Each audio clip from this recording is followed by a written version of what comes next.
Hi everybody, how are you? How is your weekend going?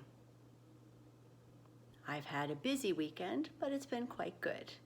Yesterday was a beautiful day and I was out as much as I could. Today it's quite cool and very windy, so I'm not out on the deck where I usually am. I'm inside today.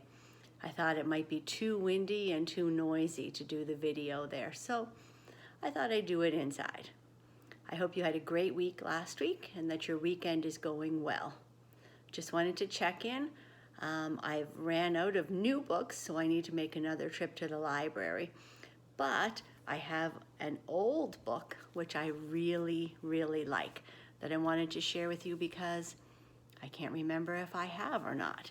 I bought this one summer. I came home from a yard sale, and it's called My Mother is Weird by Rachna Gilmore. And I've always enjoyed reading this book with my students because I love coffee.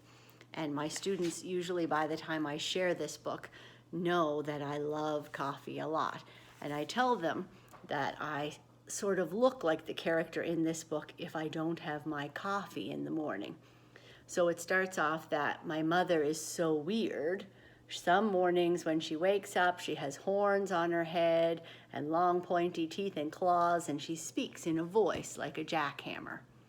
But after her morning coffee, her horns disappear and her teeth and claws shrink back to normal, and she speaks in a smooth, sweet voice. So this is before coffee, and this is after coffee. So I tell my students sometimes that when I wake up in the morning, I sometimes have horns and I'm a little cranky, and I said, you know, after I have my cup of coffee, the horns go away. And I said, you'll notice if I ever get cranky during the day, I might go and make myself a cup of coffee. So you should watch and make sure I don't get horns. And they think it's rather funny. So sometimes they'll say, oh, Mrs. McLeod, you're getting very cranky. And I will say, oh yeah, I better go get some coffee.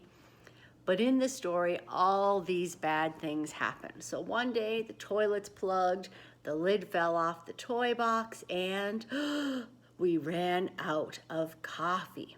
So Mom snapped and growled, the horns grew larger and larger, and so the little girl decides she's going to leave and go to her friend's house.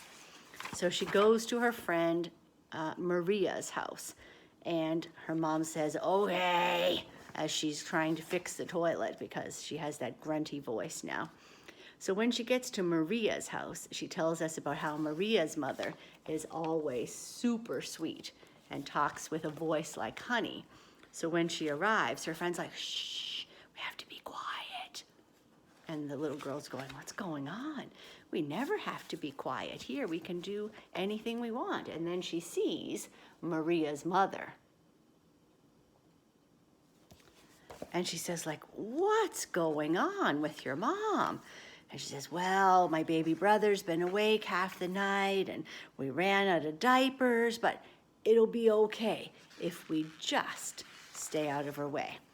So they go to her room and play, but at lunchtime, her friend asks her to stay for lunch. And yeah, lunch doesn't look so yummy, but she stays and she eats a little bit and then she says, thank you very much. And she heads home. So she gets home and her mom's banging away trying to fix the toy box, but the horns are still there. They are. And she's not quite sure what to do, but she has an idea. So she runs up to her mom and gives her a big hug. I love you, I said. And then a strange thing happened. The horns disappeared, and the claws and teeth shrank back to normal, and all without coffee. I love you too, said my mom. So it's a funny but a very nice story at the same time. And it ends with, I know sometimes my mother is weird, but most of the time she isn't. But at least she never has hair growing out of her ears, as Maria's mother did. And if you get the book, you will notice that when you get to that page. So, My Mother is Weird by Rachna Gilmore, illustrated by Brenda Jones. I hope you have a wonderful rest of your weekend and that next week is a very good week for you. And I will see you back here soon. Bye-bye.